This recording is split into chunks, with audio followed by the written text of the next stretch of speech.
Hey, what's up, everyone? Welcome to the Copyblogger podcast. My name is Tim Stodds. Thank you so much for joining me.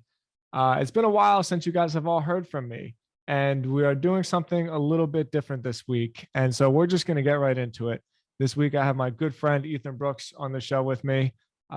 We got some explaining to do, but before we do that, Ethan, I know the Copyblogger has heard from you before. You've done a presentation for us in the Copyblogger Academy, but for those that haven't heard our conversations, please take a moment to just introduce yourself. Yeah, sure thing, man. So, hey, everybody. Thanks for joining us here. I'm Ethan, as Tim mentioned.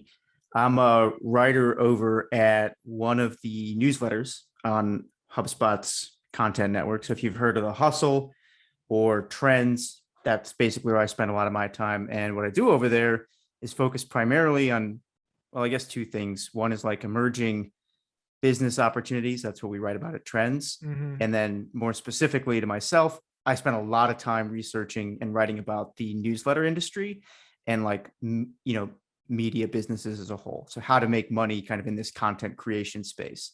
And Tim and I actually met, it was during the mastermind, right? That's right. That's totally right. I like totally forgot how we actually became friends, even though we're like one of the internet friends that I feel like I can talk to you about anything, but I never actually met you.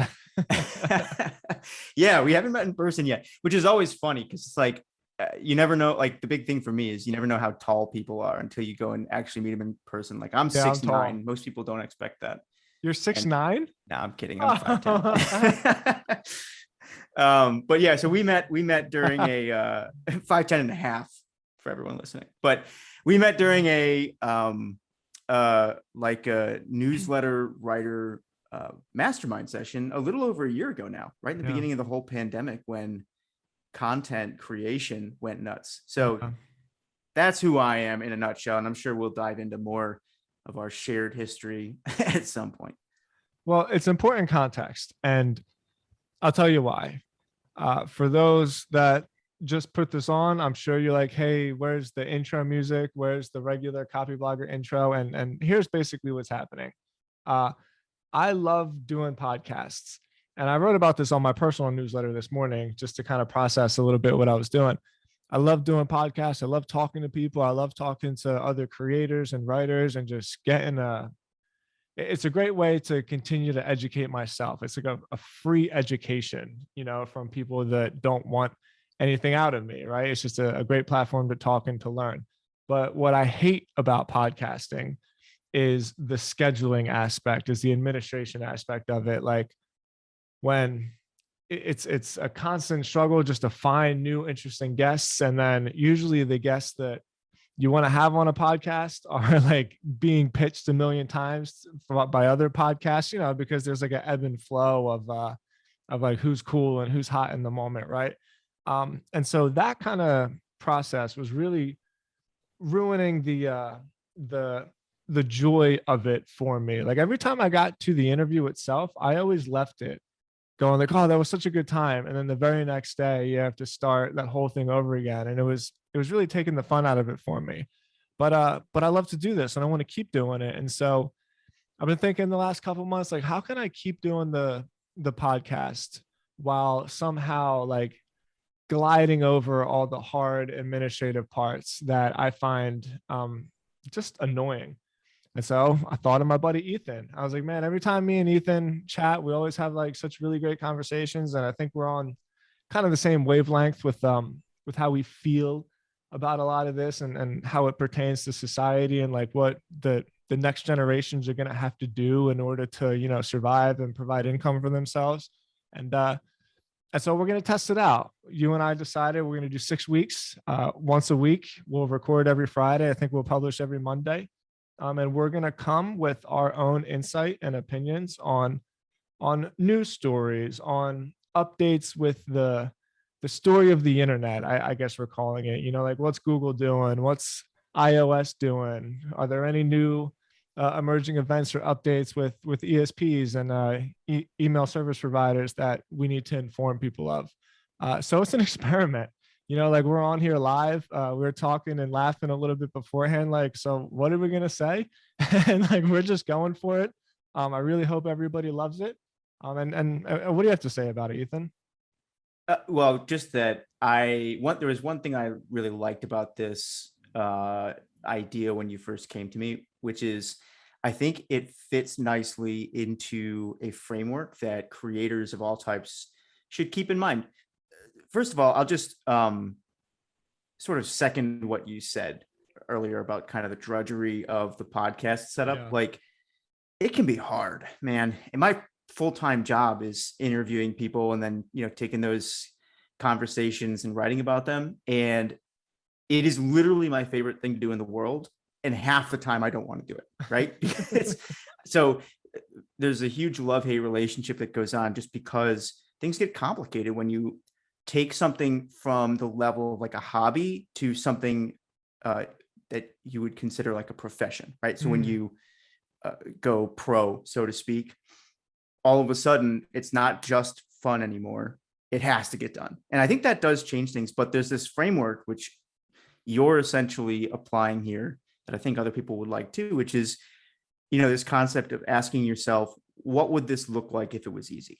So I think it's really common to default to the way that other people do things inside of an industry. Yeah. And, the reality is that's not always the most effective way to do it. And there are other options, but you need to proactively search for them. So I like this setup. I also love having these conversations, and I do really enjoy whenever we get together to jam. So hopefully the audience is going to enjoy this. I also think we bring, for all the similarities that we have, we spend our week doing somewhat different things. So we have really interesting, there's a kind of a diversity in our viewpoints and experience that I hope we can make useful for people. But yeah, just to piggyback on what you're saying, it's an experiment. So we're going to try it for 6 weeks. If it sucks, let us know, and we'll stop. We'll go back to whatever it is we were doing before. And if there's things that we could do better, let us know that as well. This is really just, something that we enjoy and we want you to enjoy too. So Yeah, that's all I've got to say about it. Well, on that note, man, I can't think of a better way to just start rocking and rolling. I have like a terrible habit of introducing things too much because I get nervous, right? And we're just gonna rock right into it. So today's topic, we're gonna talk about the quote unquote creator economy. We just published an article on Copyblogger the other day going through, well, I'd call it a report as much as I'd call it an article, because this term creator economy, the term itself, is something that I find very fascinating. So I grew up, I shouldn't say grew up, I got my experience with entrepreneurship through a phrase that is really more known as content marketing. I know we're kind of talking about semantics, but there's some real nuances here which I think are important. And in my viewpoint, content marketing means that you use content to build an audience, and then you serve that audience either products or services. So the content really is a mechanism for you to build authority in a particular space. And that space can be anything, right? It could be sports, it can be tech, like you guys at the Hustle write about. It could be art, it could be anything in the world, gardening. The point is that you create this content to almost educate people, and you build up respect and authority in an issue so that when you have a service to provide or you have a product to provide, people take you seriously, and you have an audience to sell that product to. But the creator economy is a little bit different, because the difference really is what the end result of the content is used for. So in this new like creator economy, the content itself is actually the monetization mechanism. And so that can manifest itself in a bunch of different ways. This is like the quote unquote influencer space where people just, it's almost like the new version of Paris Hilton, right? Like you're just famous for being famous. You're just famous for having people that know about you. And in this Copyblogger article that we wrote, we went through a lot of different like variations of what this means. So I'm going to start kind of bounce this back to you, Ethan. I want to get your take on if that makes sense to you. Like, do you see creator economy as something different than content marketing? Is it kind of just one big content ball at this point? How do you view this? That's a great question. I think you actually summed it up nicely. So the difference between content marketing and the creator economy. First of all, I should say I'm just looking at this report now for the first time, and this is a kick-ass report. Trudy wrote this. I've never met Trudy before, but Yeah, she's good. this is like really comprehensive. Yeah. The one thing that I think is kind of a hang up about every time there's like a new economy coined, like we have the creator economy, the attention economy, like I'm sure there's like Web3 economy, just everything like that, influence economy, is that because the term itself becomes popular, everyone kind of gloms onto it and then makes their own definition of what that is, largely based on like what they can sell at any given point. So what I like about your definition is that it's, I feel like it's more concrete than a lot of the ones that have been put out there. The creator economy, if you want to look at what's new about the way people are making money in this, is that people are now monetizing content as the product itself. And that's not inherently new, right? I think it's important to talk about this over sort of like a long enough time frame too. In a lot of ways, the creator economy, as it's called, is really just old business models that are being facilitated by new technology, right? But I mentioned before that one of the things I focus a lot of time on is the newsletter business. And the question that you asked, I think, taps into something that a lot of people ask me about from time to time, which is like, how is the newsletter business different from the newsletter that my company's been sending for the last 5 or 6 years? And I think your definition of like monetizing the content itself versus using the content as a vehicle to monetize something else is a good way of thinking about it. So when I write about how newsletter businesses work, we are looking at situations where people are specifically making money off of the content inside the inbox, right? Not just using an email to sell something. So I think that's an important delineation, but I'm curious to hear from you. Well, there's two things I'm curious to hear about. So one, I was just reading a story recently about these like influencers who have huge Twitter followings, but can't sell books. And like now book publishers are rethinking a lot of their advances because they gave, I think Justin Timberlake was one of the examples, but he got like $1 million advance. He's got several million Twitter followers. And I think his book has moved, don't quote me on this, I'll look up the number in a second, but it's only like 100,000 copies over the last couple of years. So the big question in everybody's mind related to this creator economy is, how valuable is your following as a creator? And like, how do you determine that value? Is it worth something to have millions of followers if you then can't go sell more than a few thousand books? I'm curious to hear your thoughts on this. I think about this all the time.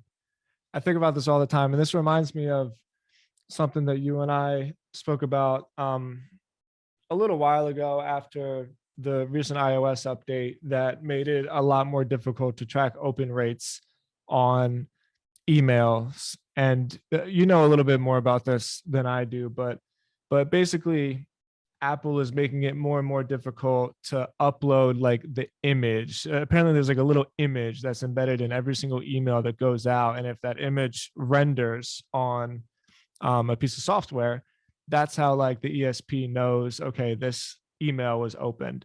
And the iOS update makes it more and more difficult for that process to happen. So people that are sending out newsletters don't have as good analytics to their open rates as they did pre this update.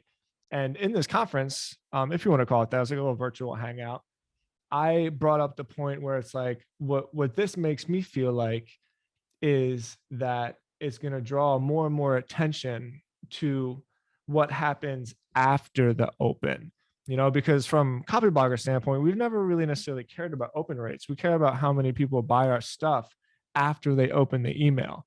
And so because of this, I think all the time where, and I'm just as susceptible to this, like in the I think of that Black Mirror episode a lot. I don't know if you ever saw it, where when you walk up to people, you just instantly get graded, and like the whole realm of personalities is like some social media thing. And it happens more and more. It's like, how many followers does this person have? And then my ego gets attached to that a little bit. And it's like, well, I suck at Twitter. I suck at being witty. Like, I'm a long form writer, like I need to really think stuff out.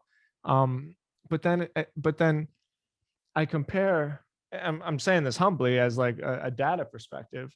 I compare what the companies I'm involved in do compared to like some of the other people that I see that have all of these followings, but it's just ding, ding, ding, ding, ding, notification, notification, attention, attention, attention. And so it puts like the value of attention on a scale, because it's not the buzzword, right? That like attention is the most valuable asset in the world. But I think we lose the nuance there, where it's like there really is such a, like, how do we figure out how to grade attention, right?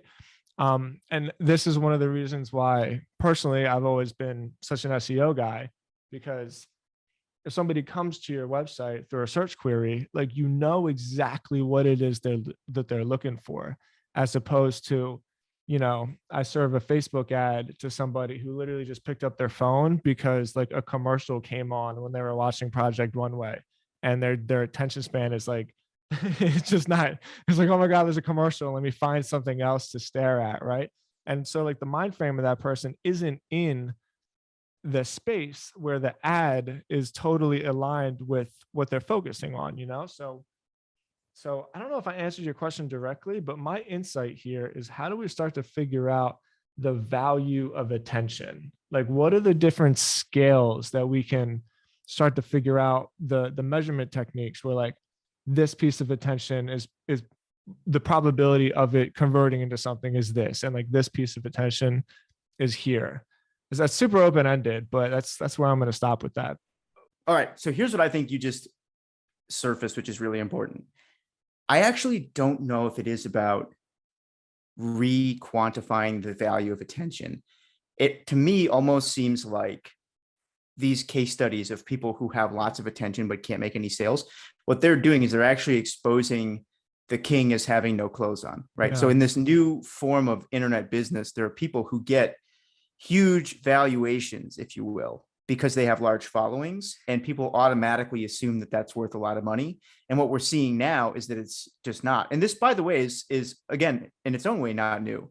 A lot of the early tech companies that had extremely high valuations like Facebook and Instagram, those companies all landed, millions, if not billions of dollars in investments and IPOs before they made any money.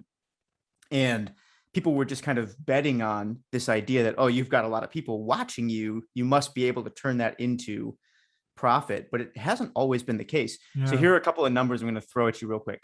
This is from a newsletter called Numlock News. Do you ever read that? Mm-mm.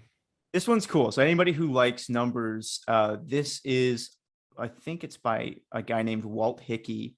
It's like a daily newsletter, and it's, 5 to 8 little snippets of news stories, but they're number focused. So in this case, here, the news is about books, and he basically says publishing companies are rethinking a lot of the advances that they give to these major authors. Here are some numbers. So Justin Timberlake got over $1 million for his book Hindsight, which was thought to be a solid investment because he has 53 million Instagram followers, but they've only sold 100,000 print copies over the last 3 years, which is obviously quite a bit lower than expectations. What is the rate on that? Let me pull up a calculator real quick. What is it? 50 million divided by 100,000?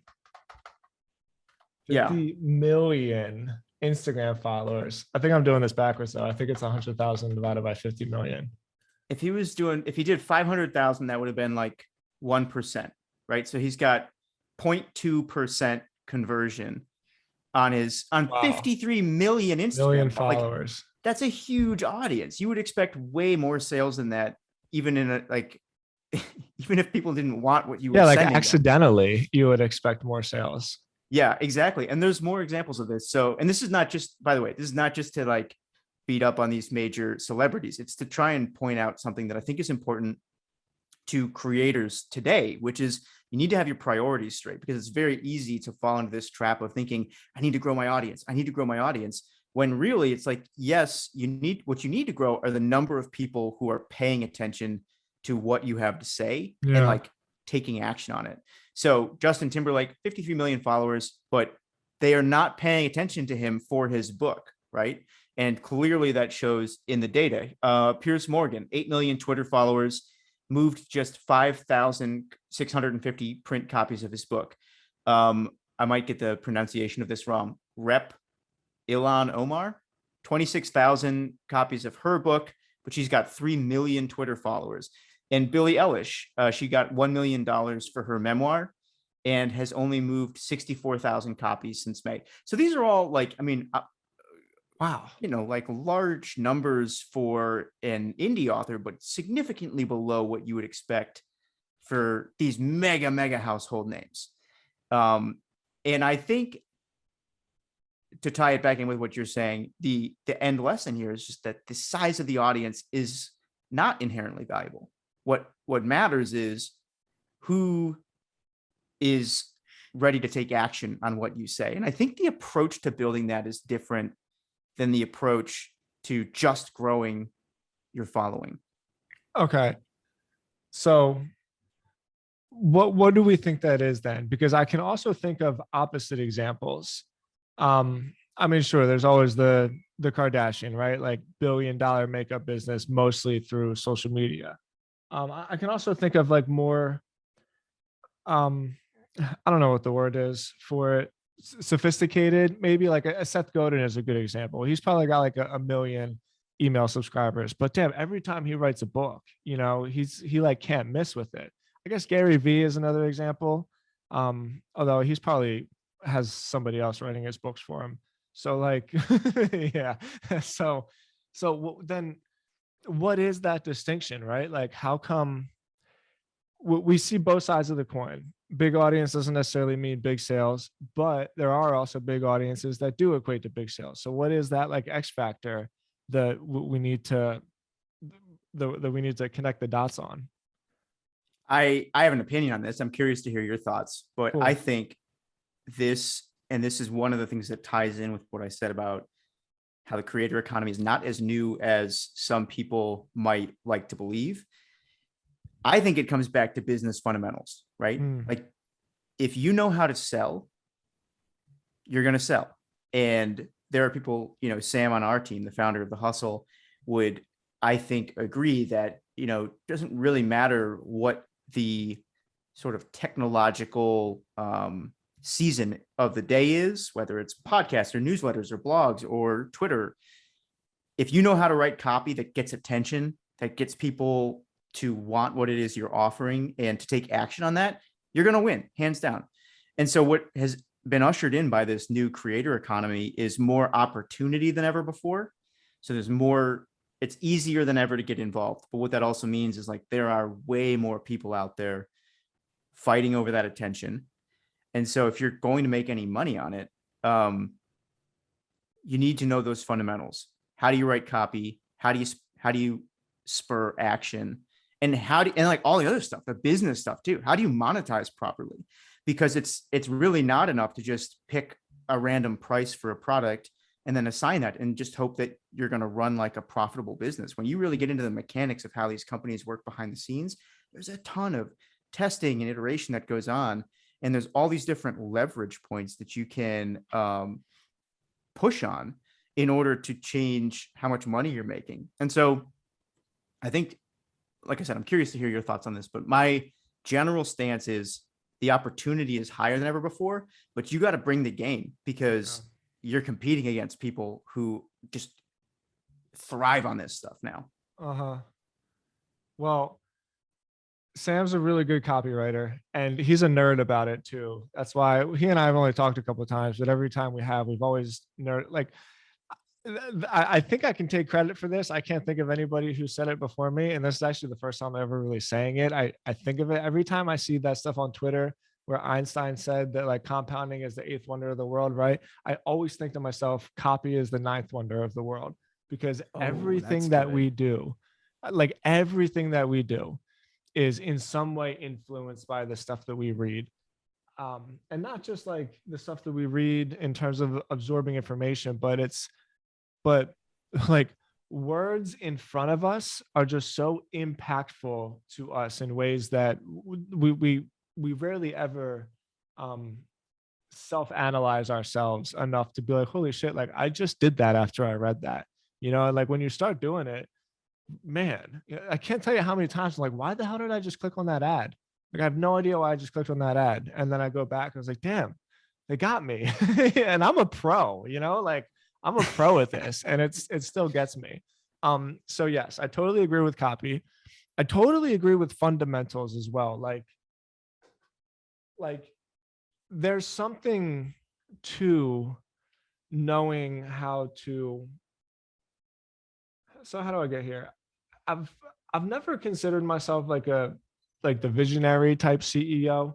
I've always really considered myself like the operational type CEO. I really like it. I think it's really, really fun.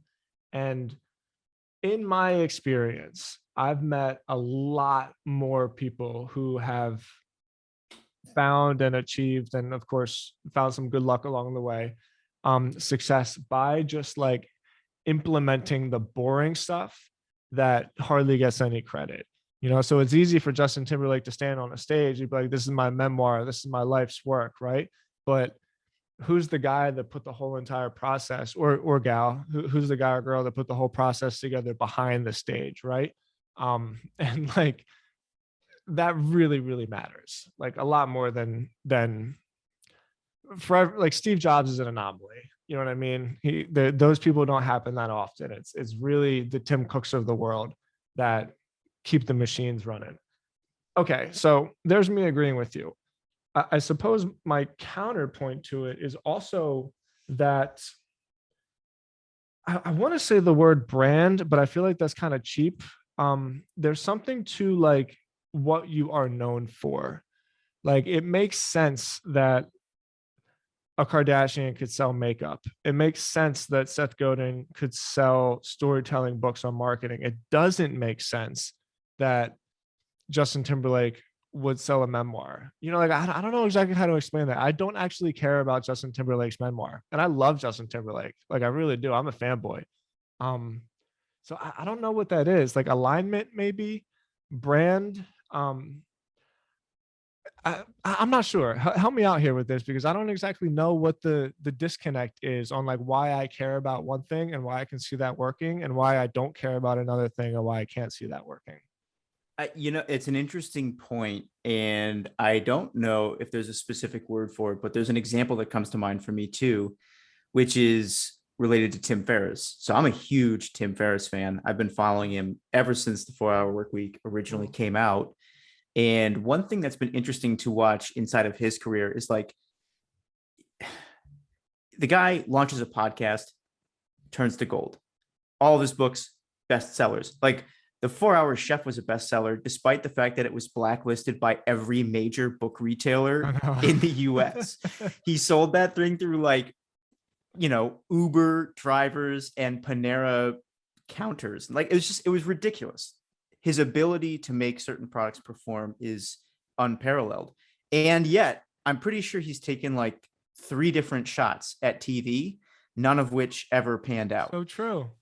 Isn't that interesting? Yeah, so I don't know what it is, because, I'm a huge fan of all of his work, but maybe there's some aspect of this that is like audience psychographic. So if you have an audience that maybe just isn't deeply like, maybe Justin Timberlake's the bulk of his audience they aren't readers, or they don't, that's not what they look forward to.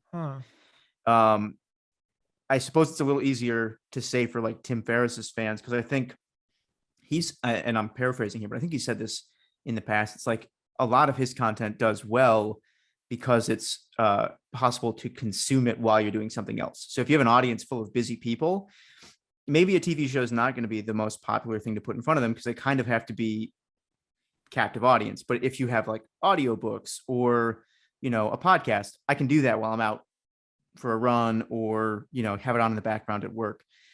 So I agree with your stance. I don't know what the term for it would be, but there does seem to be some component where you need to understand enough about your audience to know where they'll be. And what I think is maybe even more important for people listening to this is like, even the best of the best don't really know what that is up front. So maybe the most important thing is just taking enough shots where you're going to be able to see what works and what doesn't work. Because for every best-selling book that a titan like Tim Ferriss puts out, there's literally a TV show out there somewhere that did not work, and he's still testing it and still trying it. So that like tenacity or kind of stick-to-itiveness, I think, is probably the most important takeaway, and just learning to be okay with a certain level of failure, because it's not always going to work. But when you find those things that do, there's like an asymmetric upside, and that can be enough to launch your entire career on. Yes. And I just got finished reading The Psychology of Money, and there was a big section in that book. It was called Tails You're It. And the idea was just that it's the 80-20 rule, right? It's the Pareto principle. And like this law is everywhere. It's 20% of the stars in the universe hold 80% of the mass, like in the Amazon rainforest, right? Like 20% of the trees get 80% of the sunlight. And this is everywhere in humanity. We talk about it all the time with the rich getting richer, right? But I have found it to be the case with me as well. When you talk about taking a lot of shots, it's almost always the case. And I'm bringing it back to this book where, the one or two things that you do is going to provide like the the majority of the results or the income or whatever it is that you're aiming for. So what's the lesson in here then with creator economy? Is it just like make more, right? Because I've seen a bunch of different instances where like that doesn't necessarily work. Is the lesson like be super methodical?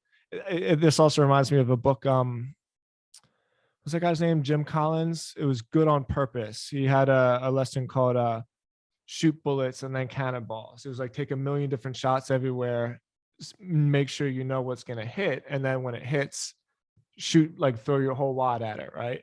How do we figure that out? Like, what's the lesson?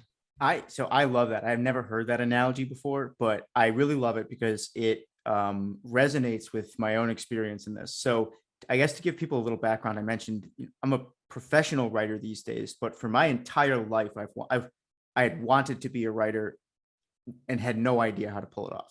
Right. Isn't that really fucking cool to be able to say that? It is. I literally daily, if not I know, hourly, think about how cool it's a huge privilege. But over those years, I think I spent a lot of time wondering, how do I break into this? How do I find my thing? How do I sort of start building a reputation? And to be honest, I burned a lot of time because rather than taking shots, I was trying to kind of figure out the equation first. And so I was like, well, it's got to be perfect. And I don't want to waste a bunch of time doing something that's not going to work out. Then I became an employee of a content company. And so it was no longer possible for me to procrastinate. I had deadlines, I had to hit them. And there were certain expectations that I was sort of like, quote unquote, taking shots, right? You're publishing every week. You have to share stuff on social. And in that process, here's what happened for me. I tried a lot on Twitter, not a lot, but like probably 10 to 20 different things early on. I would share little stories or from YouTube that I liked, and there was no real unifying theme behind any of it. I was just sharing stuff. And then all of a sudden one thing hit. And you know it when it happens. Yeah. So this is what I tell people now when they're like asking, what should my niche be? This is a thing that comes up with the newsletter topic all the time. Early on, I think the best thing you can do is what you said. You try a lot, because here's the thing. When it works, you're going to know it. It's not like you're going to accidentally go by the niche. When it hits, you're going to know it. What happened for me is I ended up writing a thread about how newsletters work based on some research that I've been doing for several months through my job. And it got retweeted like crazy, almost 2,000 likes, I think. My follower count grew by, like, I don't know, 1,000 or 2,000 people over the course of a couple of days. So I went from basically complete obscurity to there was a very, very clear signal that people wanted this and wanted more of it. And then you need to know, I think, two more things. When that happens, that's your thing. Double down on it, even if you're not super passionate about it, right? Yeah. Because the most important thing is not necessarily that you're following your passion. It's that like you're known for something and that you're delivering value on that thing. And related to that, I would say this is like a message that Jack Butcher's shared a bunch of times. It was really helpful for me. Also, Alex Garcia, who was a colleague of mine here at The Hustle, and he's just like crazy good at marketing. And you've actually said this recently too. So once you find that thing, you need to find like 100 ways to say it over and over and over again and not get sick of saying it over and over and over again, because that's really what you're doing. Sharing the message one time is not the goal. The goal is to share the message 100 times in 100 slightly different ways. And I think one of the ways that Jack Butcher's said it is like, the difference between people who succeed in being creative on the web and those who don't is like the people who succeed are able to stick with the boredom of just saying the same thing over and over and over again in a slightly different way. And I never knew that up front. So those are kind of the three things. Try a lot. When it hits, you're going to know it. You're not going to accidentally overlook the thing that hits. It's going to grab you by the shirt. And then once you do that, double down on it, because that's what's working, and say it over and over and over again, even when you're bored of it. And this is something that I've actually struggled with too. So anybody who looks at my Twitter will see it's not, like, I don't publish very often, but I have stayed inside that topic for the most part ever since March of this year. Yeah. What would you add to that? I see you nodding here. So just you totally nailed it. Like, one of the most, we haven't talked about this on our episode, I think, just because a lot of times people are interested in my story, right? Because it's just a little bit unique. But like, I swear to you, maybe top 3 most impactful moments in my life was when I heard the interview with Seth Godin for the first time, before I even knew who he was. And at the very end, he said, start a blog, don't tell anybody about it, and write in it every day. And it's still the thing that I tell everybody else to do, because if it weren't for that random ass blog of me writing about the most like random things, super obscure. Like, I remember writing a blog post about how to make the perfect peanut butter and jelly once. I read a blog post about my dog, like obviously about getting sober. And then just through, I don't know what it is, serendipity or the force of the universe, whatever, people just started flocking to me about like, damn, I'm feeling some of those same things. Like, that was my thing. And it can be anything. Like, that's such the cool thing about the internet, is that whatever it is you're into, no matter how weird or random or esoteric you think it is, like, there's other people that are into it. And so I did not have the foresight at the time to double down on it. I kind of just got lucky that that it was just something I was really passionate at the time.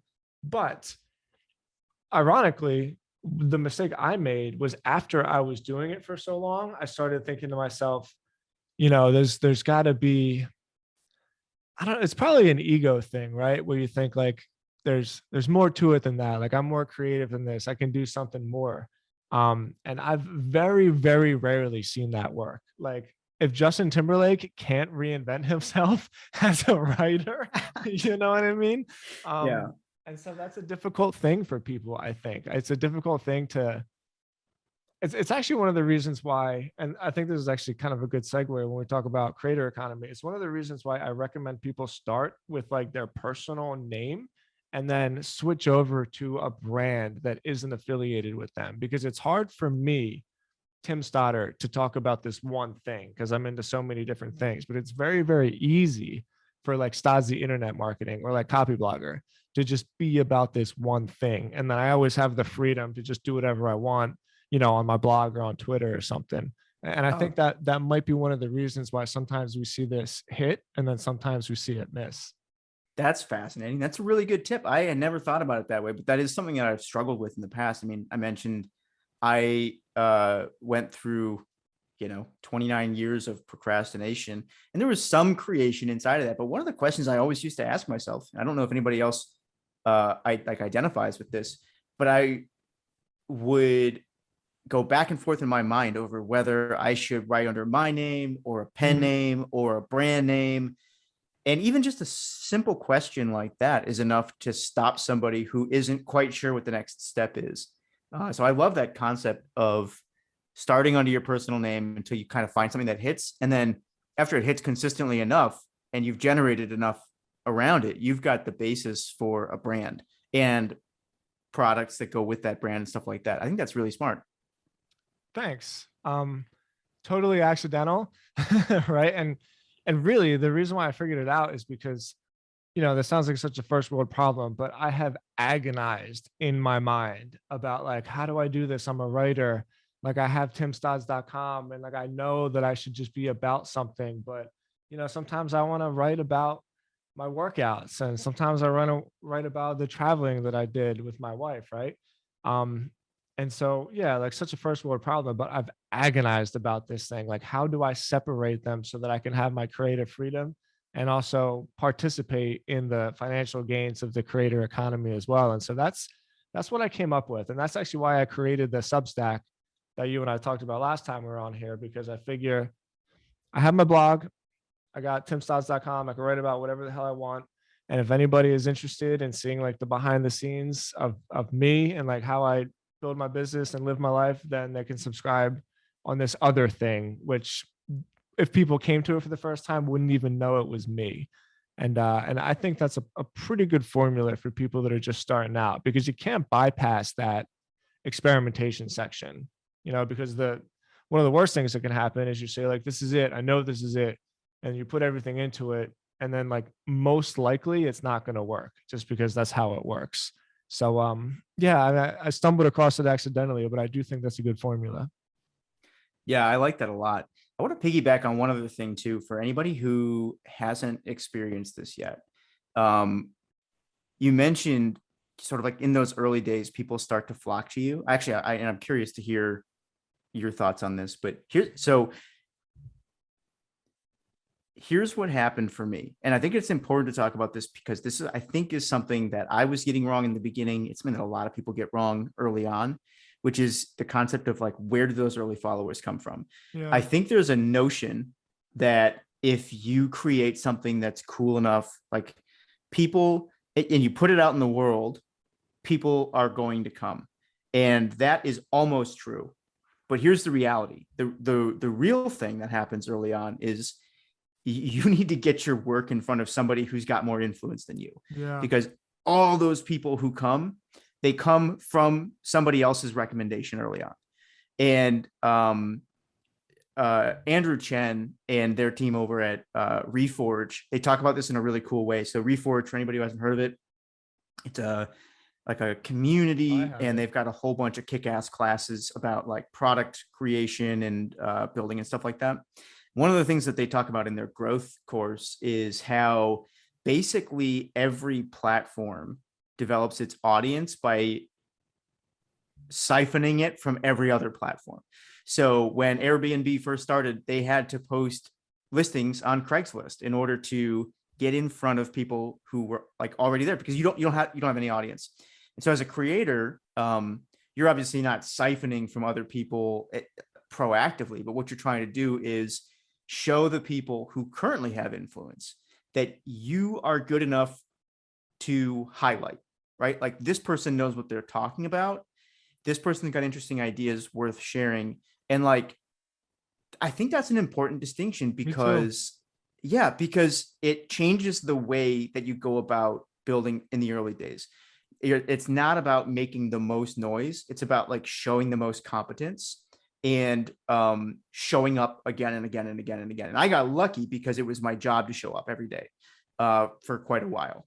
But for anybody who's kind of doing this on your own, and you can go on Twitter, you can see this happen. I mean, lots of people, at least in the tech and business space, have sort of decided that they're going to do something like a Twitter 100 where they show up and they write a useful tweet thread for 100 days in a row. And in the process of going through that consistency, they will start to get attention from people. And it's super small at first, but then a handful of people who are already dialed in will stumble across the thread and they might say, oh, this is interesting. And then they see that person post again. And it's like, okay, they're taking this seriously. And after a little while, and it's very quick, you watch this happen all the time, they start to get retweeted. And I guess that's a long way of saying your early audience, at least this is my experience, is going to come from people who've already built their audience. It's not about being the loudest. It's about convincing those other people that you have something that's worth pointing to. And I'll just button this up with one last. So this is a reminder that I keep on my desk here. There's actually a frame. I don't know if for anybody who's not on the video, there's a frame. I keep a frame on my desk and it just says, earn it. And the reason I did that was because early on, like, it's very intoxicating. When I first started doing these Twitter threads and they started working, it's like hundreds of people start following you every single day. And it's really easy to fool yourself. At least it was easy for me to fool myself into thinking this is because I'm awesome. And like, I should have this attention. And I realized in those early days, like, because the contrast was so stark between what had happened when I was just sharing my ideas and what had happened when these really great people started retweeting my ideas. I was like, look, this is kind of the internal dialogue. So like, you're not special. You have good ideas, but the reason that you're growing is because other people are supporting you. So earn it, earn that trust, earn that reputation. And I guess that's been my experience. So I hope that's helpful for anybody else who's here. It's like, that's where the early people come from, is somebody else. What did you have anything related to that? Or similar experience? I just think that we cracked it, man. Like, I don't know, talking through this. I mean, so what was it? It was basically like, create about everything. It was find the hit. Like, it'll happen. It really will. It'll always happen. If you do enough, if you create enough, like, somehow, some way, something will just take off. I don't know how I know that happens, but it definitely will. Can I pause you there for something? Because I just read this. This was not my idea, but I just read this the other day and this like blew my mind. So that how will it happen thing? I think it's Julian Shapiro. Am I getting that name right? Yeah. He's got like the blue and white type website. I think it's him. Yeah. Who said, so this is how it happens. Content that is what he calls counter content. Counter content comes in two flavors. There's counter. Actually, let me just pull this up because I just wrote about this the other day. I want to get the exact phrasing right. But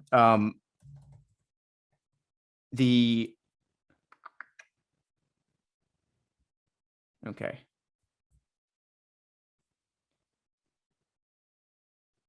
So here it is. Counter content comes in two flavors: counterintuitive and counter-narrative. Counterintuitive is the kind of story that gets people to say, I never realized that's how the world works.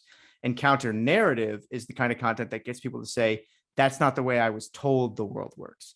What I love about this framework is, like, I think all the stories that have worked the best for me fall into one of these two categories. Like, when I wrote about newsletters and it really started working, the reason that was popular is because there weren't a lot of people inside the newsletter world or the media world who were really opening up about the nuts and bolts of this. And so I think that it fell into that like counterintuitive framework where it's like, oh, I never realized this is how people think about this. Here's the model that they're using right now. So I'm going to pause because you were on a roll there, but like that, how it happens when you're taking a lot of shots, if you can make them fall into one of these two buckets of counterintuitive or counter narrative, I think you're increasing your odds of hooking people's attention. I totally do as well. I'm still on my place here, but now after you saying this is blowing my mind. Even before you put that one tweet thread that I made on local media companies in the hustle, that was by far like the most successful thing that I've ever created outside of blogging, right? And the reason why, at least from this standpoint, is that it's so counterintuitive, because I would argue that was one of the first people that presented like a different model to create businesses around local media, because local media newspapers are dead, right? Like how many times have we heard that? But through experimentation, I've just found other better ways to build local media businesses. And I write threads all the time, and I basically publish them and I expect them to flop. And for whatever reason, that one took off. And then you put it on the newsletter and it really took off. But like you wouldn't have found it if it didn't take off in the first place, So we will keep that in there. So start from 1, create a bunch of stuff. 2, find the thing that hits. It hits because it's either counterintuitive or counter narrative. And then when it does, double down. And then once you double down, you basically have to siphon from other people. I mean, did we just like figure this thing out? This is amazing. We're gonna put this episode behind a paywall. Something like $300 to figure it out. No, I think that's it. And then related to the siphoning of other people's audiences. Again, I think that's earned, right? That's you want them to basically give you their audience. That's what you're really trying to do. Yeah. And then I have an analogy for this. I don't remember. Did we talk about Paul Revere when I came out to talk about newsletters? No. Okay, so this is an example that I love. Whenever I talk about growth, again, I think the fundamental misunderstanding is that a lot of people think if you're the best, you will grow. That's not true. Not at all. That'd be like the weirdest. Yeah. The history is full of amazing options that never took off. In fact, it's almost a rule that like the best option that's out there is not the one that we go with. The one that we go with is the one that's like the best publicized. And so the example that I love, this actually comes from an HBO special called Assume the Position, which is like this comedian / historian who he talks for an hour and gives a ton of counter narrative examples of the way that history actually works. Here's one of them. So if you're listening to this and you're in the United States, you've probably heard of Paul Revere, who's the guy, just to refresh everybody's memory, when the British were first coming during the Revolutionary War, the old story goes that Paul Revere jumped on a horse and rode through town yelling, "The British are coming, the British are coming." So he's an American hero for, raising the colonial army. Here's the deal, though. Paul Revere rode like 11 miles. Yeah, there's another guy ride like 100 miles, but he was just like a real boring, unassuming dude. Yeah, Israel Bissell rode, I think it was over 300 miles. Like he rode